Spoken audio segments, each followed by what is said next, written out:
Берем 500 грамм муки высшего сорта, добавляем пачку сухих дрожжей или 7 грамм, перемешаем, добавляем чайную ложку соли, перемешаем и замешиваем тесто обычной водой комнатной температуры.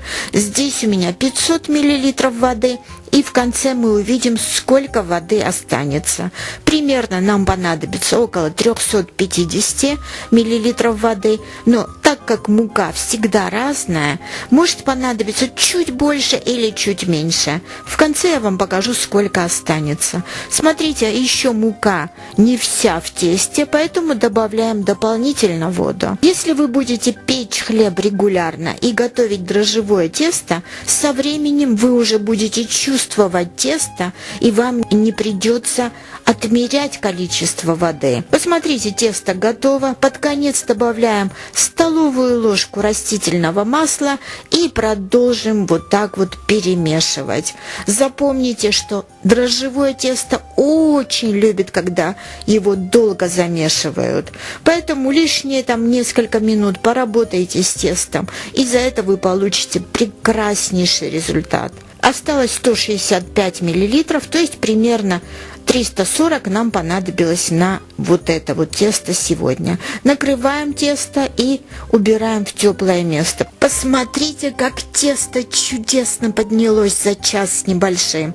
В зависимости от температуры на вашей кухне это займет час или два. Теперь обильно обсыпем мукой стол, на котором мы будем работать, и переносим туда наше чудесное тесто.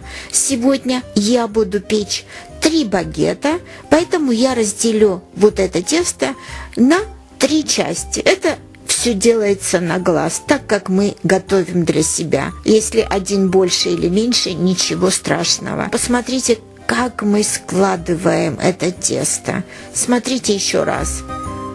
С одной стороны вот так чуть-чуть вытянули, до середины дотянули. Затем вот с этой стороны, с этой.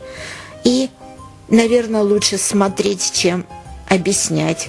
Посмотрите, очень и очень просто это все делается. Накрываем кухонным полотенцем и оставляем минут на 30, чтобы тесто отдохнуло. После каждой работы с тестом всегда давайте тесту отдохнуть. Приступаем к непосредственному приготовлению багетов, формированию багетов. Придадим тесту вот такую прямоугольную форму и затем, смотрите, вот так, как трубочкой сворачиваем тесто. Это очень и очень просто. Посмотрите. Когда дошли почти до конца, затем все вот эти края постараемся хорошо защипнуть.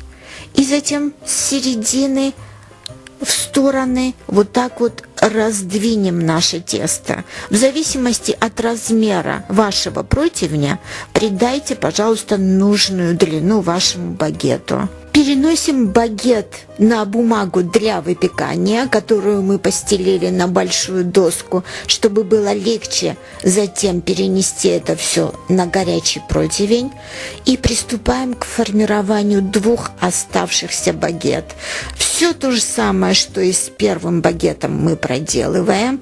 Затем, посмотрите, вот так вот придадим длинную продолговатую форму.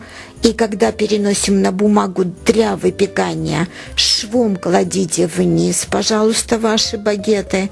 И 3-й оставшийся багет теперь формируем. Давайте просто смотреть, как это делается.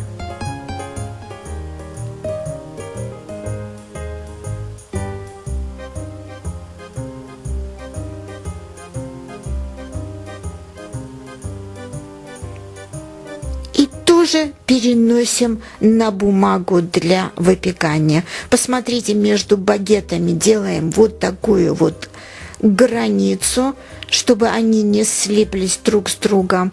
И по краям то же самое. Сделаем границу, чтобы багеты не потеряли свою форму. Накрываем кухонным полотенцем и оставляем еще минут на 30, чтобы они отдохнули. Прошло 30 минут, теперь осталось дело за малым. Сделаем надрезы на наших багетах. Можно один длинный вдоль или же вот такие маленькие несколько разрезов на каждом багете. Это уже по вашему выбору. Главное, чтобы лезвие было острым. Ставим в духовку, которая уже разогрета до 220 градусов.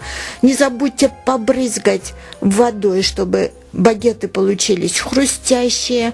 Примерно 25 минут, и ваши чудесные итальянские багеты готовы. Посмотрите, какое чудо!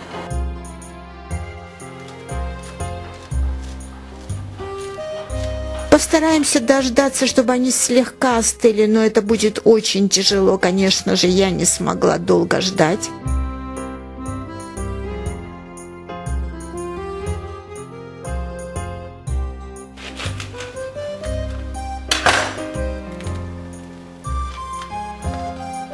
Приятного вам аппетита! Очень и очень вкусно. Обязательно приготовьте и попробуйте. Подписались на наш канал?